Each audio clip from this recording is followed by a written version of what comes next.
আজ আমার ইন্টারভিউ, তাই মোড়ের কালোর ঘুম থেকে ওঠার আগে ফোনের অ্যালার্ম 10 বার কেটেও ঘুম না ভাঙাতে কাক ভরে বাবার বকুনি খেয়ে বেরিয়ে পড়লাম পিডিসিএল এর উদ্দেশ্যে। না না, চিন্তা নেই, 3 ঘন্টা নাক ডেকে ঘুম মেরে চোখ খুলেই দেখি সামনেই অফিস। আচ্ছা, বিদ্যুৎ উন্নয়ন ভবনে বিদ্যুৎ ছাড়া একটাও খাবার দোকান কি থাকতে পারে না?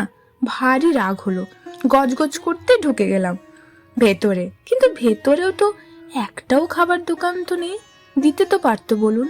আচ্ছা, খিদে পেটে অজ্ঞান হয়ে গেলে এরা কি বিনা ইন্টারভিউতে আমাকে চাকরিটা দেবে?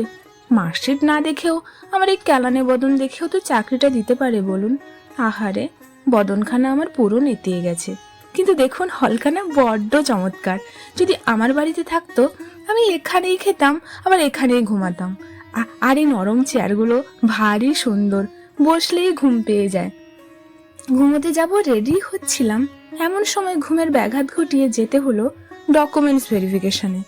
ইন্টারভিউ ভালো হলেও কাজের মাসির মতো বেরিয়ে আমি চললাম খাবার দোকানে, যাতে করে আমার পেটের ছুঁচোগুলোর প্রাণ না চলে যায়। কিন্তু যেতে যেতে ভাবছি, চাকরিটা না পেলে কি আছে, নিজের 2টো কিডনি বিক্রি করে হলেও এখানে একটা ফুচকা দোকান বানাবো। তারপর আর কি, সোজা বাস ধরে ধর্মতলাতে এসে 180 টাকার ভাড়াকে 140-এ নামিয়ে বসে পড়লাম সিটে। না না, আমার করোনা নিপা কোনোটাই হয়নি।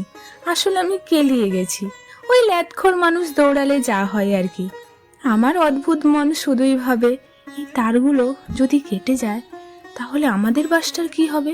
না না, থাক, তার থেকে বরং ঘুমোই, এত ভেবে কাজ নেই, ভাবতেও যে ল্যাদ লাগে।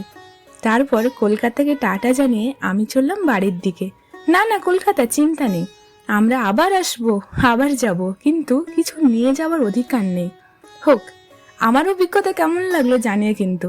টাটা।